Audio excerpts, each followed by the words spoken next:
Louvado seja nosso Senhor Jesus Cristo, para sempre seja louvado. Bom dia, meu irmão, minha irmã, aqui é o Padre Daniel, da paróquia de Santa Bárbara, em Santa Bárbara do Tugúrio.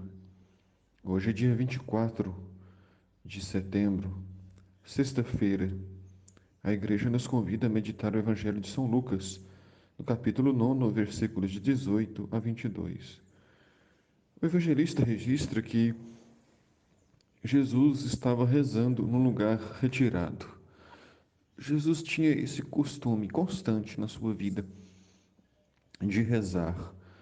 Rezava para pedir a Deus proteção, rezava para pedir ao Pai a luz para tomar as decisões corretas, rezava com o Pai para partilhar a vida, se alegrar com o Pai, apresentar suas preocupações ao Pai. Então, Jesus sempre estava unido em oração, em silêncio, no lugar retirado. A oração comunitária, ela é muito importante, porque o próprio Jesus disse que onde dois ou três estiverem reunidos no seu nome, ele estará presente no meio deles. Mas Jesus também dá um bom destaque à oração individual, à oração no silêncio, da contemplação, a oração da contemplação da natureza, do silêncio, do canto dos pássaros, da contemplação das águas, da beleza da criação.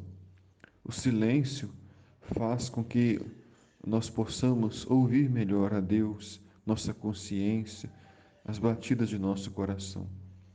E Jesus rezava especialmente nos momentos mais importantes e decisivos. Por isso, nós vemos que Jesus, antes de chamar os apóstolos, passou 40 dias e 40 noites em oração no deserto. Antes de assumir a cruz, Jesus passou a noite em oração no Monte das Oliveiras. Então, esse era um costume do Cristo, exemplo para todos nós. Tudo que o Cristo nos convida a viver, ele viveu antes. Nos convidou ao batismo e ele mesmo foi batizado. Nos convida à partilha e ele partilhou a própria vida que tinha de melhor. Nos convida à pobreza e ninguém foi mais pobre do que ele.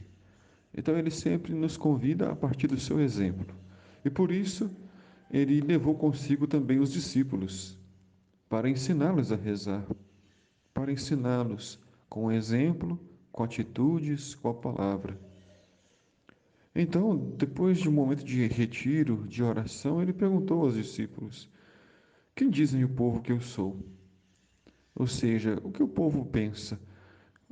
Quais são os boatos que têm surgido? E eles responderam: Alguns dizem que é João Batista, outros que é Elias, mas outros acham que é algum dos antigos profetas que ressuscitou. Os discípulos ouvem muitos boatos sobre Jesus. Mas Jesus então pergunta: E vós, quem dizeis que eu sou? Ou seja, na vida da gente, a gente também sempre ouve muito falar de Jesus. Ouvimos nossos pais falar de Jesus, nossos avós, padrinhos, religiosos, padres, catequistas, nos livros, nas escolas. Mas quem é Jesus para mim? Com toda a convicção do meu coração, no ardor do coração, quem é Jesus para mim? O que eu digo a respeito dele? Porque nós não podemos ser somente meros papagaios que repetem, mas temos que ter nossa convicção. Então, quem é Jesus? E Pedro dá a sua resposta. Pedro diz: o Cristo de Deus. Cristo significa ungido. Daí vem a palavra cristãos, ou seja, ungidos pelo do Espírito Santo, enviado pelo Pai e pelo Filho. Mas Jesus proibiu-lhes severamente que contassem isso a alguém. Jesus queria que as próprias pessoas fizessem suas descobertas. Cada um teria seu tempo de descobrir quem era Jesus. E então acrescentou: Filho do homem deve sofrer muito, ser rejeitado pelos anciãos, pelos sumos sacerdotes e doutores da lei. Deve ser morto e ressuscitar no terceiro dia. Jesus anuncia o seu futuro. Por que Jesus não fez questão de anunciar o futuro?